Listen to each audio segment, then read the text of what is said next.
जय गुरु जी।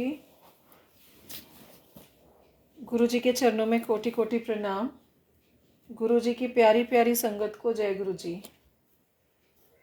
गुरु जी महाराज कोटि कोटि शुक्राना। आपकी कृपा से, आपके आशीर्वाद से मैं बहुत पवित्र ग्रंथ दिव्य आभा का अध्याय विवाह रक्षक गुरु जी पढ़ने जा रही हूँ। गुरु जी महाराज, इस पाठ को पढ़ते समय अगर कहीं मुझसे भूल चूक हो जाए तो मुझे क्षमा करना। संगत जी, भूल चूक माफ़ी। गुरु जी महाराज आज्ञा दें। विवाह रक्षक गुरु जी। मैं गुरु जी को जितना भी धन्यवाद दूं वह कम है। हम गुरु जी के पास अपने व्यापार संबंधी समस्या लेकर पहुंचे थे और उन्होंने हमें तुरंत अपनी शरण प्रदान की, परंतु अभी उससे भी बड़ी परीक्षा शेष थी। मेरे विवाह को 35 वर्ष बीत चुके थे। हमारे एक पुत्र और एक कन्या है, दोनों विवाहित, और घर में एक पोती भी है। कहते हैं सब सुख प्राप्त नहीं होते। मेरे पति की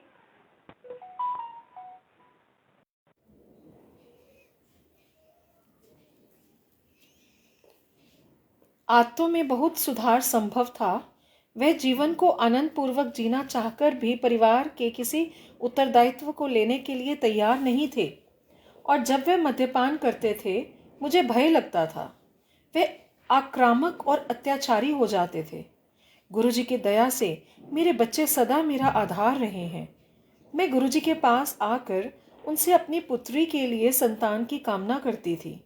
अभी तो गुरुजी पहले मेरे परिवार का वातावरण स्वच्छ करना चाह रहे थे। संतान सुख देना तो उनके लिए कोई समस्या थी ही नहीं। एक दिन मैं गुरुजी के दर्शन के बाद घर पहुंची तो मेरे पति वहां पर नहीं थे। मुझे कोई चिंता नहीं हुई, क्योंकि वे गोल्फ खेलते हैं और सप्ताह में 4 दिन देर से आते थे। 62 वर्ष की आयु में भी उन्हें अपने मित्रों के साथ मद्यपान कर भोजन करने की आदत थी।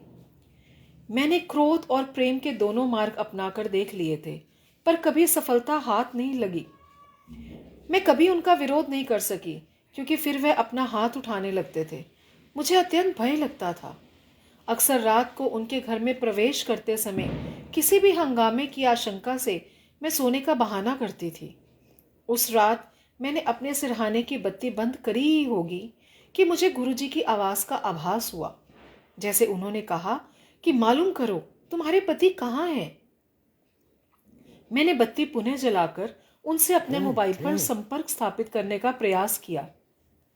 गुरुजी की दया से उनका मोबाइल काम कर रहा था और मैंने उनको एक स्त्री के साथ बात करते हुए सुना। मेरे पति एक और स्त्री के साथ थे। ऐसा लगा कि वह उनकी प्रेमिका थी। मैं स्तब्ध रह गई। मुझे पता था कि जब वे युवा थे वे लड़कियों के साथ घूमा करते थे।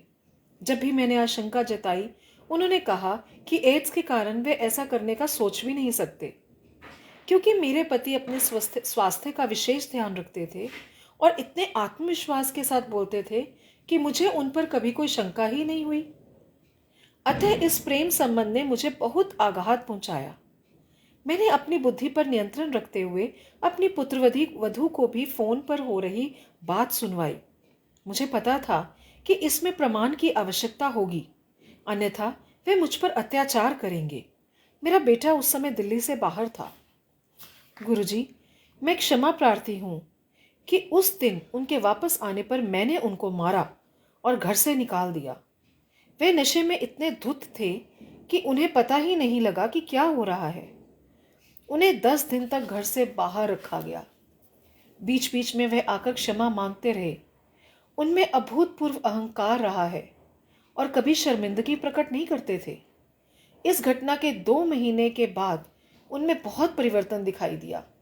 मुझे 35 वर्ष तक कष्ट देने के बाद वे भले मानुस हो गए। आज वे मुझसे, अपने बच्चों और पौत्री से अनंत प्रेम करते हैं।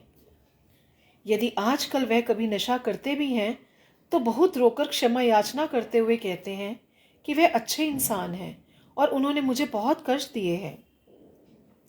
गुरुजी की कृपा से मैं सब कुछ भूल गई हूँ। मेरे पति और मेरा आगाढ़ प्रेम नवविवाहित दंपति सा है।